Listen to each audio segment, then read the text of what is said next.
नमस्कार भाइयों, आशा करता हूँ कि आप सब स्वस्थ हैं। मैं आपका फिर से एक बार स्वागत करता हूँ द इंटेलेक्चुअल में। तो दोस्तों, पिछली वीडियो में हमने देखे थे पॉलिटिक्स के 10 एमसीक्यूज। जैसा कि आप सभी को पता है, बहुत से एग्जाम की डेट आ चुकी है। जैसे कि देख लीजिए एसएससी जीडी की, जो कि 16 नवंबर को एसएससी जीडी की एग्जाम स्टार्ट होगी।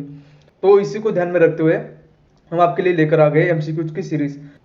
पिछली वीडियो में हमने देखे थे पॉलिटिक्स के 10 एमसीक्यूज, और आज की वीडियो में हम क्या देखेंगे, जनरल नॉलेज और जीएस सब्जेक्ट के 10 क्वेश्चन। दोस्तों, ये 10 क्वेश्चन मैं ऐसे चुन के ला गया हूँ जो कि प्रिडिक्टेबल है एसएससी जीडी के एग्जाम में आने के, जो कि आपकी 16 नवंबर को। मैं आपके लिए वो क्वेश्चंस लेके आ गए हूँ जो पिछले एग्जाम्स में रिपीटेड हुए, और ऐसे क्वेश्चंस होते हैं जिनकी एग्जाम में बार बार आने की संभावना होती है। तो देखते हैं कौन कौन से क्वेश्चन है। दोस्तों, चैनल पर नए हो तो सब्सक्राइब कर दीजिए। आपको रोज ऐसे 10 एमसीक्यूज की वीडियो मिलेंगी, जिससे आपका लैंग्वेज और मैथ्स छोड़ के जितना भी पोर्शन बचता है जीएस का, वो सब कवर हो जाएगा। तो चलिए शुरू करते हैं आज के वीडियो से। पहले क्वेश्चन से स्टार्ट करते हैं। Which was the first metal use by man? आपके ऑप्शन है कॉपर, सिल्वर, ब्रॉन्ज और ब्रास। क्वेश्चन फिर से एक बार रिपीट कर देता हूँ। इनमें से कौन सी धातु मनुष्य द्वारा सबसे पहले यूज की गई थी? दोस्तों, अगर आपको सही आंसर पता है तो वीडियो पॉज करके कमेंट में जल्दी बता दीजिए। चलिए देखते हैं क्या है इसका सही उत्तर। And the correct answer is option है, यानी कि कॉपर। यानी कि मनुष्य द्वारा इस्तेमाल किया गया पहला धातु कॉपर है। चलिए अगले क्वेश्चन पे चलते हैं। Question number 2, which of the following ruler did not embrace Buddhism? यानी कि निम्न में से कौन सा शासक ऐसा था जिसने बौद्ध धर्म को स्वीकार नहीं किया? आपके ऑप्शन है अशोका, हर्षवर्धन, कनिष्का और समुद्रगुप्त। क्वेश्चन फिर से एक बार रिपीट कर देता हूँ। निम्न में से कौन सा शासक ऐसा था जिसने बौद्ध धर्म को स्वीकार नहीं किया था? आपके ऑप्शन है अशोका, हर्षवर्धन, कनिष्का और समुद्रगुप्त। अगर आपको इस क्वेश्चन का सही आंसर पता है तो वीडियो पॉज करके आप इसका आंसर कमेंट बॉक्स में दे सकते हो। तो देखते हैं इसका सही आंसर क्या है। Correct answer is option D, यानी कि समुद्रगुप्त। समुद्रगुप्त जो थे, ये गुप्त एम्पायर के दूसरे शासक थे, जो कि चंद्रगुप्त मौर्य जो थे उनके बेटे थे। समुद्रगुप्त का जो कालखंड था, शासनकाल, इसे भारतीय इतिहास का स्वर्ण काल भी कहा जाता है। ये बात भी आपको ध्यान में रखनी है। और यही एक शासक थे जिन्होंने बौद्ध धर्म को नहीं अपनाया, इसलिए सही उत्तर है ऑप्शन डी, यानी समुद्रगुप्त। चलिए अगले क्वेश्चन पे चलते हैं। Question number 3, which state capital is situated on river Ganga? आपके ऑप्शन है भुवनेश्वर, कोलकाता, रांची और पटना। क्वेश्चन आपको फिर से एक बार रिपीट कर देता हूँ। निम्न में से किस राज्य की राजधानी गंगा नदी के तट पर समीप है? आपके ऑप्शन है भुवनेश्वर, कोलकाता, रांची और पटना। अगर आपको इसका सही आंसर पता है तो कमेंट बॉक्स में आप लिख सकते हैं। चलिए देखते हैं इसका सही आंसर क्या है। Correct answer is option D, यानी कि पटना। देखिए, पटना जो है वो बिहार राज्य की राजधानी है और गंगा नदी के किनारे के तट पे बसी हुई है। पटना को पाटलिपुत्र नाम से भी जाना जाता है, जो कि पटना का ही एंशिएंट नाम है। और पटना जो है ये कई साम्राज्यों की राजधानी रह चुकी है, जैसे कि नंद और मौर्य साम्राज्य। चलिए अगले क्वेश्चन पे चलते हैं। Question number 4, Jharkhand does not share boundary with, यानी कि झारखंड किस राज्य से अपनी बाउंड्री शेयर नहीं करता? आपके ऑप्शन है वेस्ट बंगाल, छत्तीसगढ़, ओडिशा। ओडिशा, आपको एक बात और बता दो, ओडिशा जो है इसका पहला नाम ओडिशा हुआ करता था, अभी इसे ओडिशा नाम से जाना जाता है। और ऑप्शन डी है मध्य प्रदेश। क्वेश्चन फिर से एक बार रिपीट कर देता हूँ। Jharkhand does not share boundary with, यानी कि झारखंड राज्य की सीमा कौन से राज्य से नहीं मिलती? आपके ऑप्शन है वेस्ट बंगाल, छत्तीसगढ़, उड़ीसा और मध्य प्रदेश। अगर आपको इसका सही आंसर पता है तो कमेंट बॉक्स में लिख दीजिए। चलिए देखते हैं इसका सही answer. The correct answer is option D, यानी कि मध्य प्रदेश। देखिए, झारखंड राज्य जो है वो भारत के पूर्वी तट पर समित है। झारखंड के उत्तर दिशा में आता है बिहार, यानी कि झारखंड के उत्तर दिशा में बिहार की बाउंड्री मिलती है। झारखंड की पूर्व दिशा में पश्चिम बंगाल की बाउंड्री है, दक्षिण में उड़ीसा की और पश्चिम में छत्तीसगढ़ राज्य की राजधानी आती है। झारखंड की बाउंड्री एक और स्टेट से मिलती है, जो कि है उत्तर प्रदेश, जो कि नॉर्थ वेस्ट साइड में है उत्तर प्रदेश। आपको एक बात और ध्यान में रखनी, झारखंड जो है स्टेट, इसकी कैपिटल है रांची। चलिए अगले क्वेश्चन की तरफ चलते हैं। Question number 5, the national stock exchange functions from, यानी कि भारत का शेयर बाजार जो है वो कहाँ स्थित है? आपके ऑप्शन है न्यू दिल्ली, नागपुर, मुंबई और कोलकाता। क्वेश्चन फिर से एक बार रिपीट कर देता हूँ।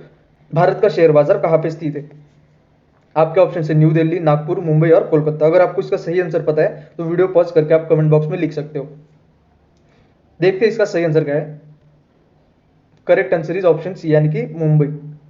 देखिए, स्टॉक एक्सचेंज जो है इंडिया का, वो मुंबई के दलाल स्ट्रीट पे सिचुएटेड है और इसकी स्थापना 1992 यानी कि 1992 में हुई थी। अगले क्वेश्चन पे चलते हैं।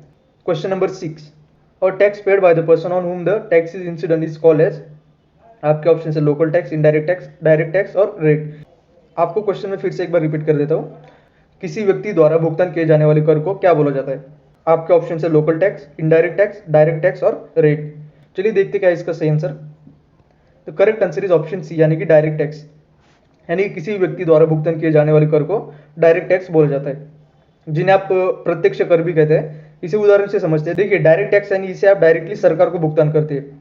इसमें आपका कर किसी दूसरे व्यक्ति को स्थानांतरित नहीं किया जाता है। इसमें देखिए आपका शामिल होता है इनकम टैक्स, यानी कि आप जो पैसा कमाते हो उसमें से कुछ प्रतिशत आपको सरकार को देना होता है। इसके बाद डायरेक्ट टैक्स में आता है property tax, gift tax, wealth tax. यानी कि देखिए, प्रॉपर्टी टैक्स मतलब अगर आप कहीं घर वगैरह लेते हैं तो आपको उसका टैक्स भरना पड़ेगा।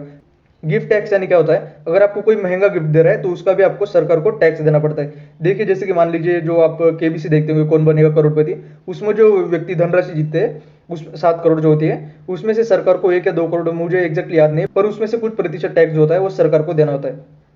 आपको मैं तीनों समझा देता हूँ। अभी जैसे मैंने डायरेक्ट टैक्स समझा, इनडायरेक्ट टैक्स क्या होता है, इनडायरेक्ट टैक्स है, इसे आप अप्रत्यक्ष कर भी कह सकते हो। इसमें क्या होता है, आपका जो कर होता है टैक्स, वो किसी अन्य व्यक्ति को स्थानांतरित किया जाता है।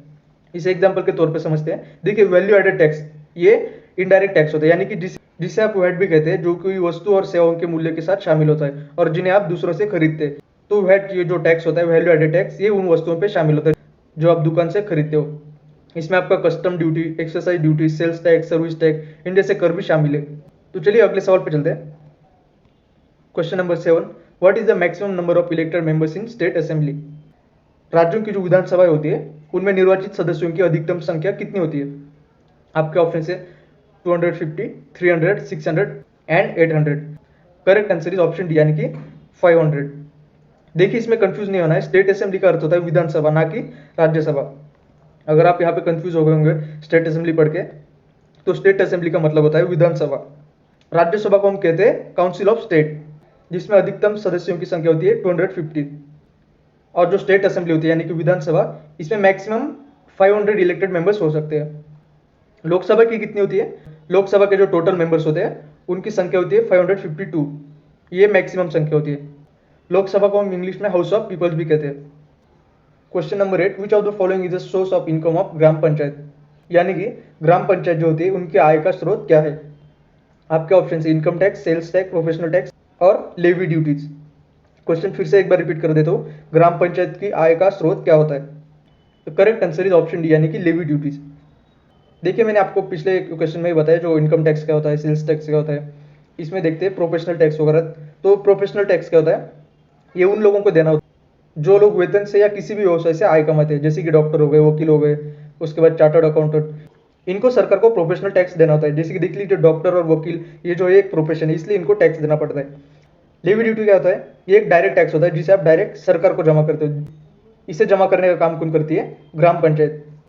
और यही जो है वो ग्राम पंचायत का आय का स्रोत है, यानी कि ऑप्शन डी, लेवी ड्यूटीज। चलिए अगले क्वेश्चन की तरफ चलते हैं। Question number 9, the term T is connected with, यानी कि टी संज्ञा किस खेल से संबंधित है? आपके ऑप्शन है पोलो, गोल्फ, ब्रिज या बिलियर्ड्स। अगर आपको इसका सही आंसर पता है तो जल्दी से वीडियो पॉज करके कमेंट बॉक्स में इसका आंसर लिख दीजिए। चलिए देखते हैं क्या इसका सही answer. The correct answer is option B, यानी कि गोल्फ। देखिए दोस्तों, आपने कभी ना कभी गोल्फ टीवी या मोबाइल में तो देखा ही होगा। तो उसमें जो बॉल रखने का स्टैंड होता है, जो बॉल को ऊपर बनाए रखता है, उसे टी कहते हैं। चलिए अगले क्वेश्चन की तरफ बढ़ते हैं। क्वेश्चन नंबर 10, ये लास्ट क्वेश्चन है। Nobel prizes are distributed globally at, यानी कि नोबेल पुरस्कार का आयोजन हर साल कहाँ पे होता है? आपके ऑप्शन है मैनिला, स्टॉकहोम, जिनेवा या न्यूयॉर्क। क्वेश्चन आपको फिर से एक बार रिपीट कर देता हूँ। नोबेल पुरस्कार जो होता है इसका आयोजन हर साल कहाँ पे होता है? आपके ऑप्शन है मैनिला, स्टॉकहोम, जिनेवा और न्यूयॉर्क। अगर आपको इसका सही आंसर पता है तो वीडियो पॉज करके आप कमेंट बॉक्स में इसका आंसर लिख सकते हो। तो देखते हैं इसका सही आंसर क्या है। तो correct answer is option B, यानी कि स्टॉकहोम। स्टॉकहोम जो है दोस्तों, ये स्वीडन देश की कैपिटल है। और नोबेल पुरस्कार जो होता है ये अल्फ्रेड नोबेल इनकी याद में दिया जाता है। इसका प्रथम आयोजन 1986 में हुआ था। तो दोस्तों, ये थे आज के 10 जीएस के क्वेश्चंस। आशा करता हूँ कि आप सभी इन्हें अच्छे से समझ गए होंगे। अगर आपके कोई डाउट्स, क्वेरीज या सजेशंस है तो आप कमेंट बॉक्स में लिख सकते हैं। ऐसी वीडियोस कंटिन्यू आती रहेंगी, बस चैनल को सब्सक्राइब और शेयर कर दीजिए। मिलते हैं नए वीडियो के साथ। जय हिंद।